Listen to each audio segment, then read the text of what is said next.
সওয়াব, অত্যন্ত নেকের কাজ করেছেন আমি মনে করি।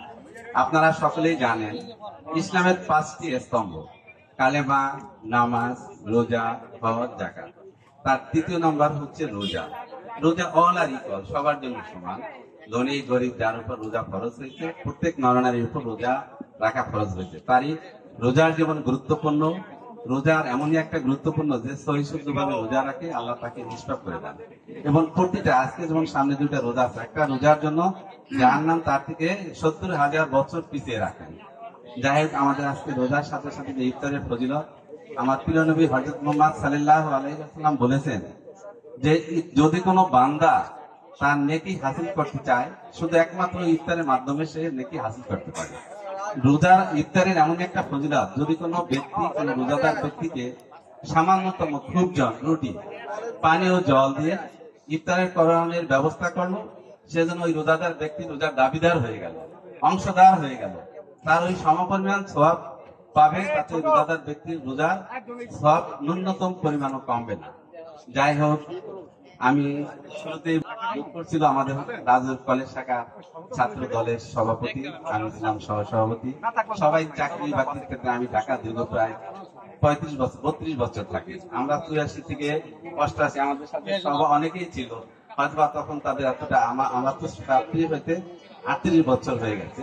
আমাদের এখানে বয়স রশিদের এখানে বসা, তুমি তো আমাদের অত্যন্ত সিনিয়র বিভাজন লোক, আমাদের এখানে 60-61 বছর বয়স হয়ে গেছে সবাই।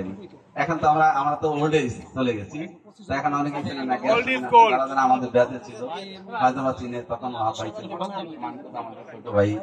যাই হোক, আর বক্তৃতা দিতে চাচ্ছি না, অনেকে আমাকে চিনেন চিনি না। আমি তারেক রহমানের 31 দফা সম্বন্ধে কথা বলে আমার বক্তৃতা শেষ করবো। জনাব আমাদের তারেক রহমান এমনই একজন তারুণ্য ব্যক্তি।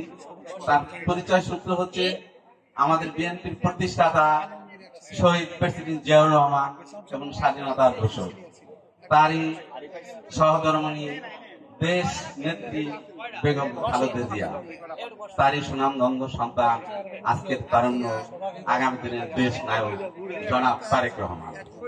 আপনারা জানেন আগামী দিনের তারুণ্য তারেক রহমান যে নাম, তাকে ঢাকা আসার জন্য প্রায় ওয়েলকাম ঢাকা আসা। কিন্তু সারা বাংলাদেশের এই যে আমরা 18 কোটি লোক এবং আমাদের এখানে 72 লাখ সামরিক বাহিনী আছে, তারা কন্ট্রোল নিয়ন্ত্রণ রাখতে পারে না, বিধায় তাকে এখন এন্ট্রি দিচ্ছে না। এমনই একজন ব্যক্তি তারেক রহমান, আগামী দেশ নায়ক। সে 71-এ যে সে 31 একটা দফা দিয়েছেন, যে 31 দফার ভিতর শান্তি শৃঙ্খলা, একই সাথে নির্বাচন, কেউ 2 টাইমসের বেশি নির্বাচনে থাকতে পারবে না, বিভিন্ন টার্মস এন্ড কন্ডিশন যে 31টা দিয়েছে, এটা আমাদের দেশের জন্য উন্নতি। সর্বোপরি আমাদের দেশ একটা স্বপ্নের দেশ হিসেবে পরিণত হবে।